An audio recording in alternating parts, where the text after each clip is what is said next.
Ini judul penelitian kami, pengetahuan dan sikap mahasiswa terhadap COVID-19.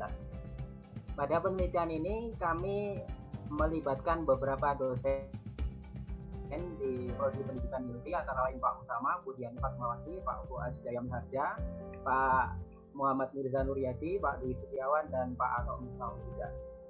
Perkenalkan sekali lagi, saya Ahmad Fauzi. Seperti yang disampaikan oleh Pak Fuad tadi, saya adalah handling editor dari Jurnal Pendidikan Biologi Indonesia. Berikut adalah nomor HP saya, bisa Bapak Ibu lihat di layar, dan juga ada alamat channel YouTube saya juga. Oke. Nah, di sini di slide pertama ini maksud saya bukan promosi ya, tapi saya mencari gambar mahasiswa yang khususnya menggunakan masker. Nah, seperti yang kita ketahui, pada saat ini kita sedang menghadapi wabah yang sebetulnya sudah menjadi permasalahan di berbagai negara. Nah, di sini kita lihat, di sini ada beberapa mahasiswa. Ya, kalau kita melihat di Universitas Muhammadiyah Malang, di sini ada berbagai fakultas, ada agama Islam, keguruan, ilmu sosial dan sebagainya, yang tentunya banyak mahasiswa. Mahasiswa di sini adalah komunitas akademis yang kita harapkan dapat menjadi pencerah bagi masyarakat di sekitarnya.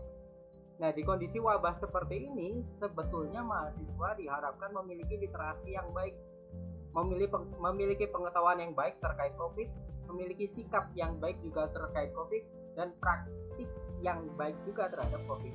Harapannya apa? Mahasiswa sebagai kalangan akademis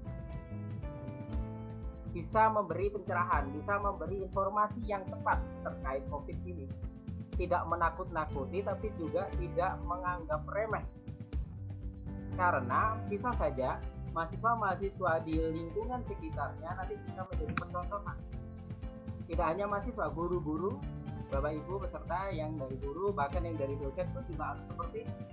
Di kondisi wabah seperti ini, kita harus memberi contoh yang baik. Jangan terlalu mudah menyebarkan kematian, juga jangan juga mengatakan bahwa wabah saat ini sudah selesai.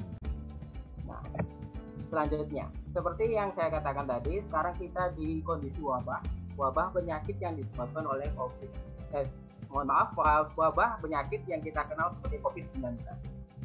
Nah, bila kita pelajari, COVID-19 ini sebetulnya merupakan penyakit yang disebabkan oleh virus SARS-CoV-2, yang sesuai hasil penelitian ini menyatakan bahwa virus tersebut berasal dari Wuhan. Nah, ketika kita menghadapi penyakit, sebetulnya ada 3 ranah yang sebetulnya harus kita miliki. Tadi sudah saya singgung, ya. Ketika kita menghadapi penyakit, kita harus memiliki pengetahuan yang bagus atau knowledge, sikap yang baik juga atau attitude, dan praktik yang baik atau praktis. Maksudnya apa? Ketika kita menghadapi penyakit baru, COVID-19 merupakan penyakit baru, kita harus punya pengetahuan.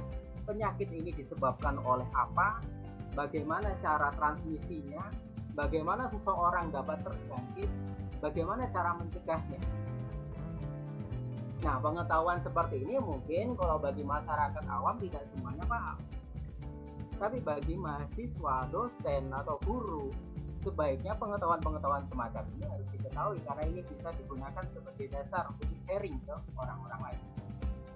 Selain knowledge, kita juga harus punya sikap yang baik. Percuma nanti kita punya pengetahuan yang baik bahwa virus ini bahaya, penyakit ini bisa menyebabkan kematian, tapi sikap kita kurang mendukung pengetahuan kita miliki. Begitu juga praktiknya.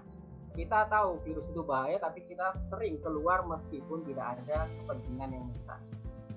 Nah, ketika seorang akademisi memiliki knowledge yang bagus tetapi praktiknya kurang baik, misalnya sudah keluyuran ketika keluar tidak menggunakan masker, ini bisa menjadi pencontohan orang lain sehingga orang lain mencontoh praktik kita yang kurang baik tadi.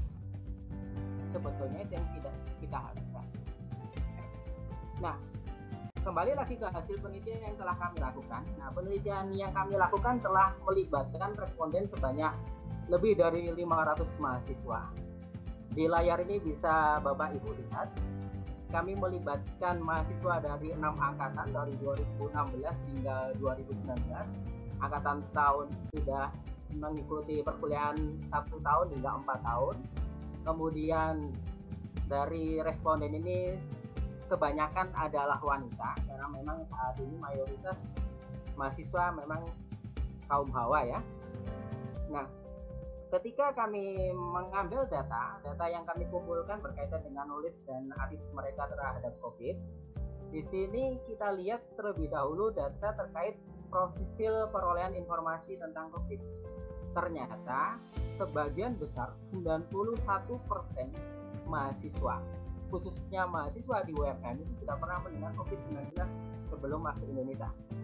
Jelas ini, karena waktu kita sebelum masuk 2020 COVID ini sudah ramai diperbincangkan. Ketika di China sudah terjadi outbreak, semua sudah mendengar. Nah, yang menarik di sini, bila kita lihat, para mahasiswa pun juga memiliki pengetahuan tentang cara pencegahan, pernah mendengar informasi tentang cara pencegahan. Dan di sini kita juga bisa melihat pernah mendengar informasi tentang protokol perjalanan dan mencegah penularan, tetapi lebih kecil persentasenya dibandingkan dua parameter yang lain. Ini terkait profil waktu, kapan mereka mengetahui dan apa saja informasi yang telah diketahui. Dan di sini merupakan sumber-sumber informasi yang menyediakan informasi terkait COVID yang telah dibaca oleh mahasiswa. Nah, ini yang cukup perlu kita perhatikan ya. Ternyata sebagian besar mahasiswa atau bahkan sebagian besar dari kita memahami COVID atau mendengar COVID dari sosial media, dari Facebook, dari Instagram.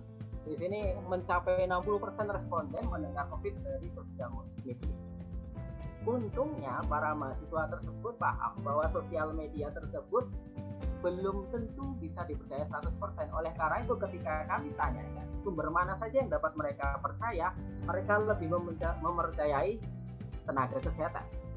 Ya, di sini bisa kita lihat sosial media merupakan sumber yang paling banyak mereka baca, tetapi ketika kita tanyakan manakah yang paling mereka percaya, yang paling dipercaya adalah tenaga kesehatan, sedangkan sosial medianya sendiri rendah. Begitu juga ketika kita tanyakan, ketika mereka ingin memperoleh informasi lain yang terkait dengan COVID, sumber apa yang akan mereka gunakan? Ternyata sosial media pun juga memiliki persentase yang rendah. Dan lagi-lagi, tenaga kesehatan memiliki persentase yang rendah. Dan berikut adalah data mengenai level pengetahuan mahasiswa tentang COVID. Nah, seperti yang saya sampaikan tadi, kami melibatkan 500 lebih responden yang berasal dari berbagai program studi. Ya, kemudian dari berbagai program studi tersebut kita kelompokkan menjadi 3 rumpun: eksakta atau sains, kemudian pendidikan biologi sebagai penengah, kemudian sosial humaniora. Nah, sosial humaniora ini berasal dari pendidikan agama, pendidikan bahasa Indonesia, kemudian hukum. Sedangkan eksakta ini ada yang dari kedokteran, ada yang farmasi. Sedangkan pendidikan biologi ini yang berasal dari FKIP yang jurusannya biologi. Ada hal menarik di sini yang bisa kita lihat.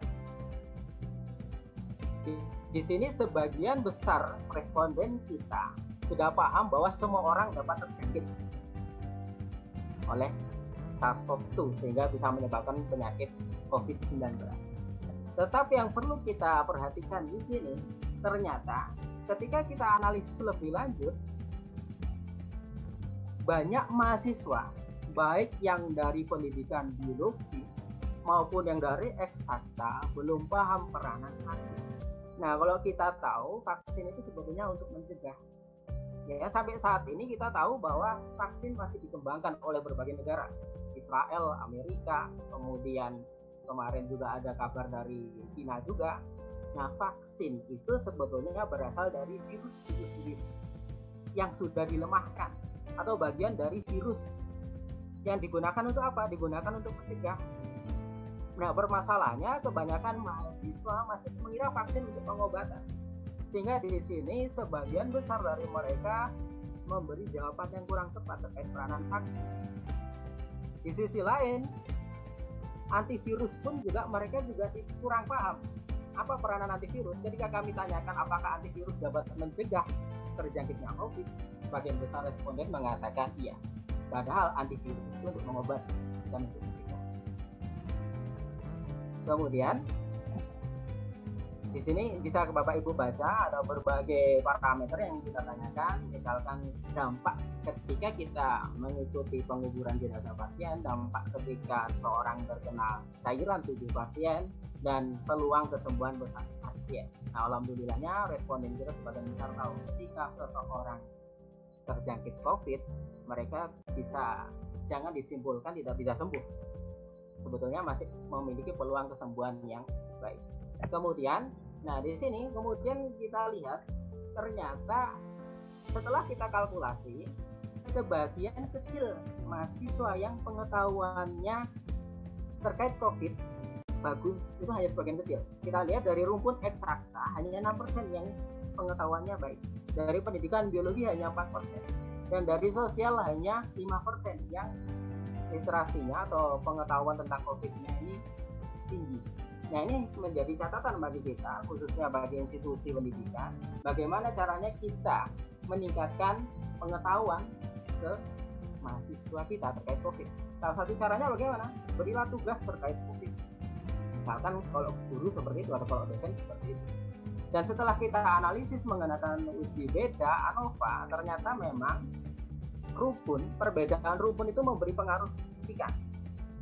Setelah kami uji lanjut, memang eksakta memiliki level pengetahuan yang secara signifikan lebih tinggi daripada dua rumpun yang lain.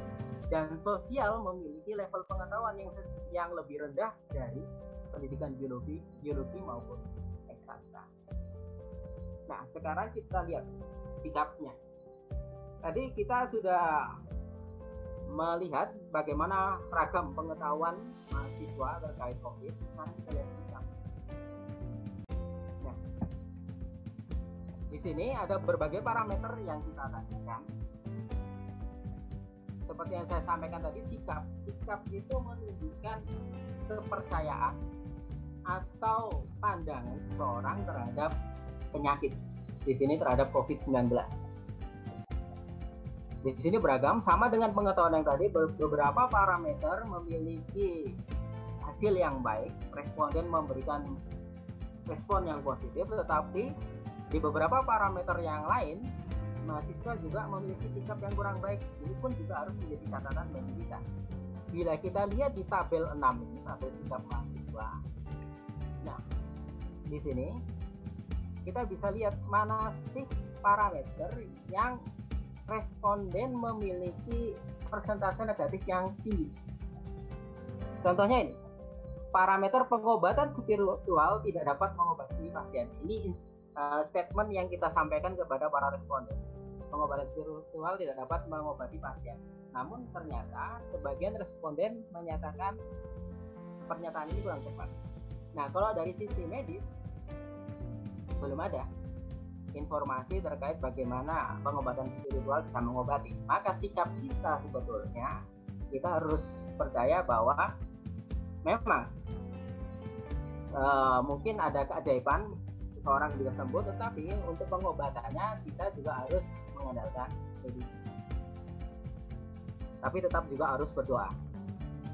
Nah, kemudian juga yang menjadi perhatian kita adalah ketika kita tanyakan, ketika misalkan kenalan kalian atau teman kalian terjangkit COVID, apakah kalian akan menghindari tidak kontak secara langsung atau kalian tetap kontak?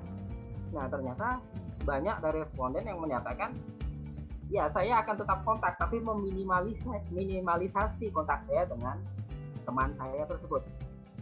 Nah, ini perlu menjadi hal yang bisa kita garis bawahi.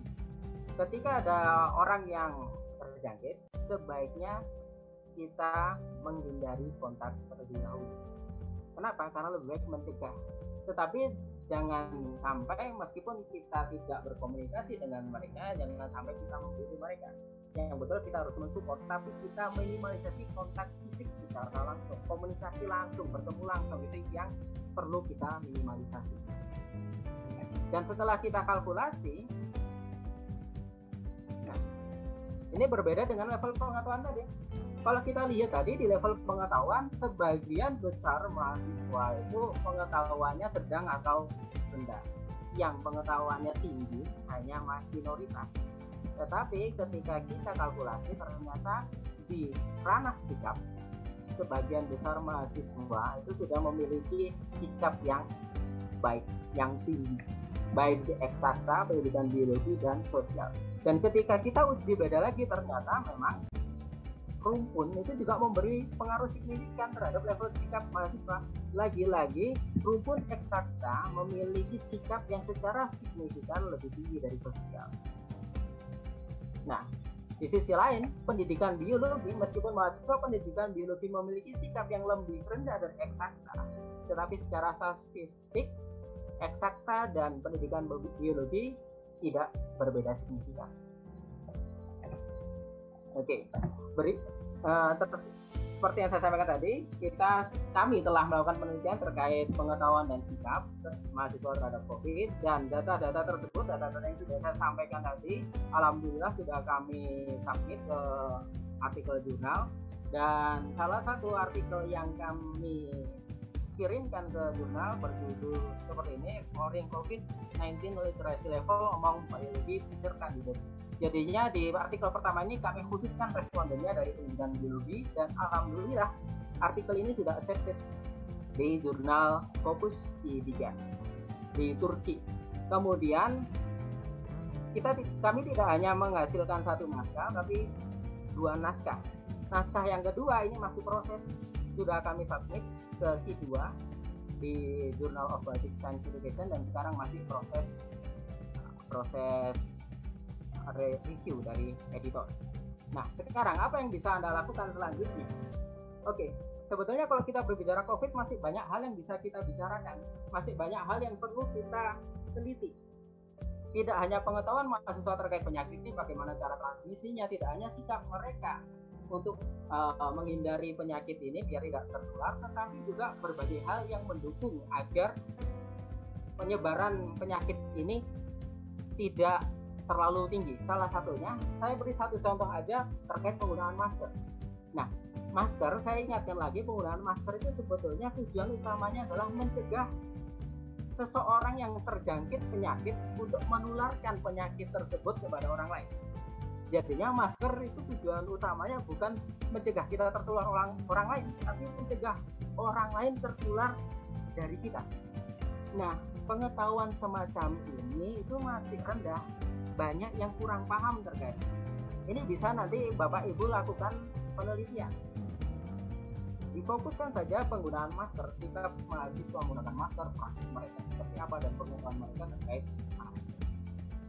Nah, bagaimana cara melakukan penelitiannya? Nanti di akhir Pak Usama bisa menjelaskan tips-tips melakukan penelitian seperti ini, dan kalau Bapak Ibu tidak punya waktu, nanti bisa juga mampir ke channel YouTube saya, nanti akan saya sampaikan bagaimana cara melakukan berbagai penelitian dari penyiapan instrumen hingga analisis data. Terima kasih, demikian presentasi dari saya, semoga bermanfaat, dan bila ada pertanyaan silakan nanti kita akan melalui live chat baik dari Zoom maupun saya kembalikan kepada Pak